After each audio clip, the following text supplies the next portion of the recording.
I want to welcome you to the Ask Jeff YouTube channel. Here's today's question. Do you think casting lots would be representative of any way of the Urim and the Thummim as seen in Exodus, Leviticus, and in Deuteronomy? All right, so we got two issues here that we need to reconcile. Casting lots. Two very familiar passages in the Bible that we see this event taking place is the book of Jonah, with Jonah being ultimately thrown into the water, swallowed by the famous whale. And then you have the election of whom we know as Matthias to replace Judas in Acts chapter 1. From a strict biblical perspective, what we know as casting lots is really taking a vote regarding the matter that is at hand. Now, this question, though, merges a whole other concept that beautifully ties in.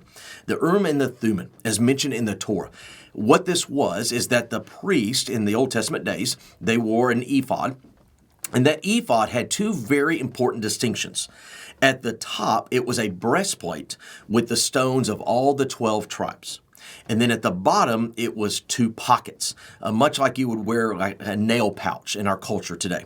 Each one of those pouches contained these two stones, the Urim and the Thummim.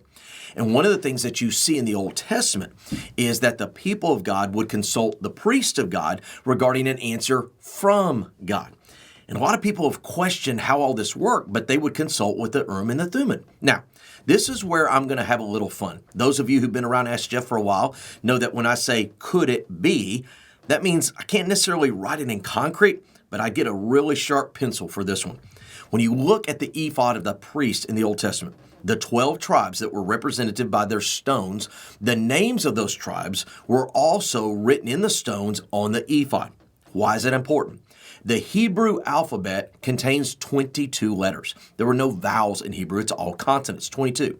If you take all 12 tribes of Israel as found in the Bible, guess what? All 22 letters are discovered. And so could it be that the Urim and the Thummim of Old Testament days was basically ancient biblical text messaging? Do y'all remember when you had a flip phone and you had to text message, and to get to the B, you had to actually click the same button twice, unlike today's smartphones? And so there is some that say, well, back in those days when they sought the answer from the Lord, he literally spelled it out for them. Now, why do I bring all that to our attention? Because you never see the casting of lots in the Urim and the Thummim used at the same time.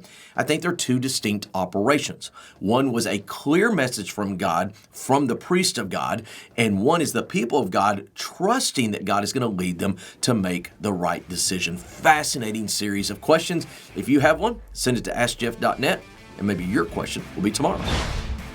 Thanks for being a part of today's daily question. Now, we answer a question each and every day. Please feel free to submit a new question at AskJeff.net. We may not have gotten to yours today, but we eventually will continue to be a part of this. Subscribe so you don't miss out on a question every day.